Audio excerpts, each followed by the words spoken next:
چند کیلویی شما؟ 120. یه لحظه میایین روی سن، کدوم دستت قوی تره؟ من میخوام فشار بیارم به دست شما، میخوام میزان قدرتتون رو ببینم. آماده؟ تستش کن. خب نه، زورشون زیاده. با صدای بلند 10 بار بگو من ضعیفم. قشنگ اینو حسش کن و بگو من ضعیفم. حسش کن.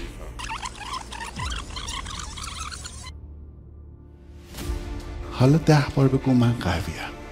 من قویم.